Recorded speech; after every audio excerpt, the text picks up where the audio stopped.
So, we're kind of at that moment where we have to deal with Watto. Okay. We just have to. Okay. There's a couple of questions. One, obviously, we're going to have to deal with like the racist connotations with the character. What are you talking about? Yeah, that. Secondly, though, and more importantly, is he a good businessman or business toydarian? Like, yeah. What do you think of Watto, man? I mean, he is the Fred Sanford of the Star Wars galaxy, right? I mean, yeah. Listen, so there's two sides of this coin. Mm-hmm. I was thrilled to death when I see this for the first time. Yeah. Not thinking about racial stereotyping and stuff like that, but watching it for the first time and him just going like, oh yeah, your little tricks aren't going to work on me. It was pretty cool. The 14 Hyperdrive generator. Be in luck. I'm the only one hereabouts who has one. But they might as well buy a new ship. It would be cheaper, I think, huh? Saying of which, how's he gonna pay for all of this? I have 20,000 Republic dactaries. Republic credits?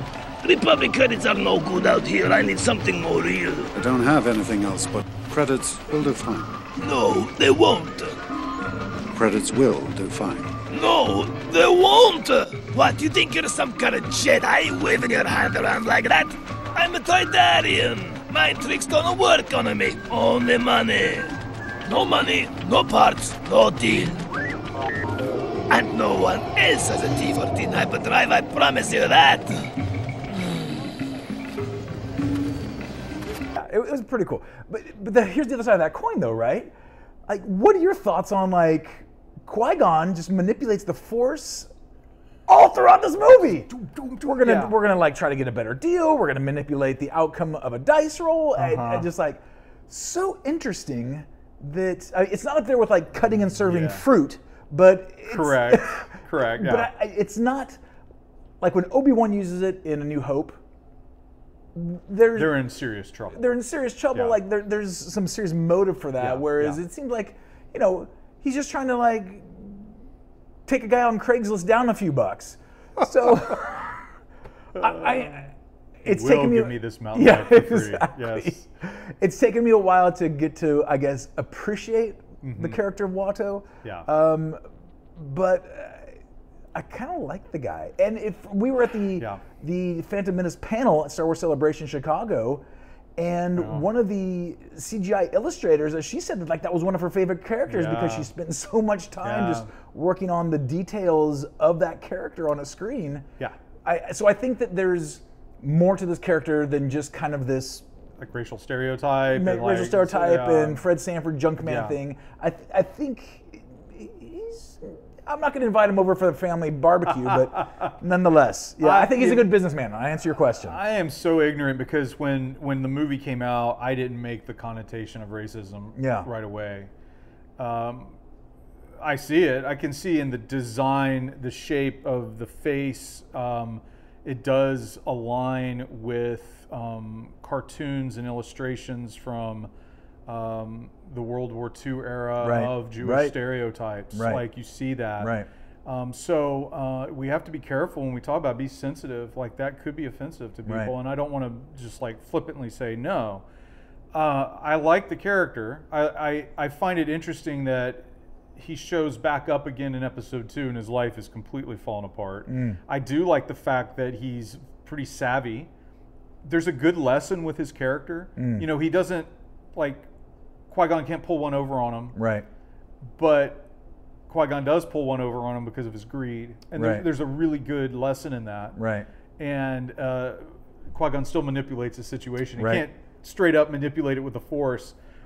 So I think we need to like hold the character of Watto pretty loosely in our hand and recognize there might be some problems in the design that could hurt feelings, and not to say, oh, your feelings are hurt, but like legitimately say, I can see how that could be problematic. I do know in the making of, and people have been on record saying that they weren't going for that in the design. I would hope not. But instead, they said the accent was more trying to align it with like somewhat of an Italian accent. Like there was something they were going for that wasn't what people say it is. grain of salt. Like, I don't know if that's Yeah. true, but I've read that in multiple places. Well, it brings up questions, right, on a much more macro level and well beyond the Star Wars universe. Sure. But when we have characters, whether character creations or even like humanoid characters, human characters, to be so, like, quite frankly, in our culture today, overtly aware Yes. of any potential of offending anybody for any reason. And listen, I'm not trying to downplay those who were offended by this character.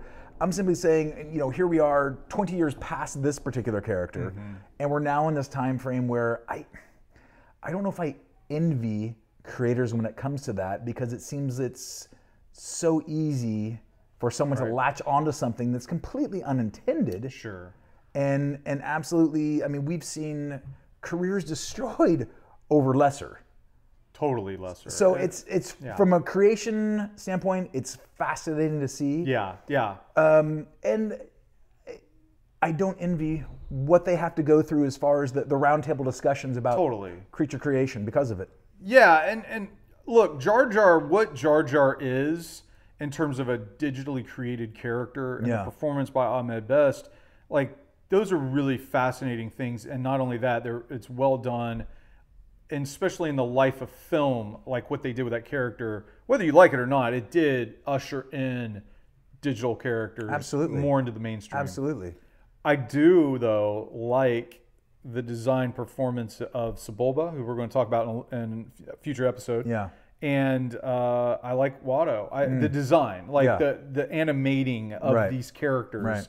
When I saw it in the theater, I was blown away by what they were doing. Yeah. Like, we hadn't really seen things like this often in one single film. Like, just like 3 characters: Sebulba, Watto, Jar Jar. Right. Like, one would be mind-blowing, but they have multiple characters throughout the film. So on a technical level, it's pretty shocking. On a story level, you're right about the whole Qui-Gon thing. Again, it's sort of like, it's sort of subtle, but it's there that Qui-Gon is a different type of Jedi than what at that point we had been used to. And even after that, and all the other Star Wars stories that have come out, he is unique. Yeah. And it makes me, you know, a lot of people say it's Qui-Gon. He's the only one that could have trained Anakin. I hate that because I'm a huge Obi-Wan fan.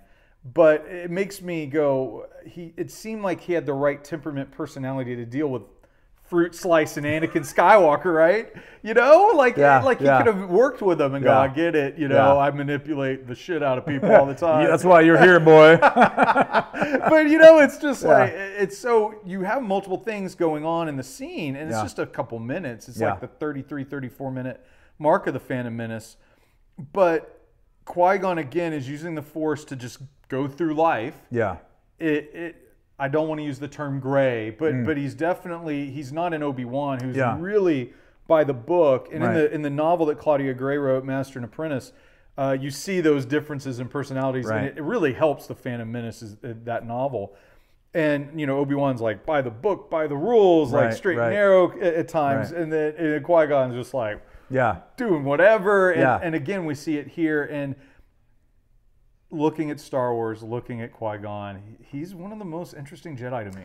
Well, and I think you bring up Master and Apprentice and the relationship between Obi-Wan and Qui-Gon, and I think where that comes across in so many other either film or televisions, it's the quintessential classic case of like the seasoned veteran police officer and the rookie cop, right? And you know, I don't think Qui-Gon's quite to the level of Denzel in Training Day.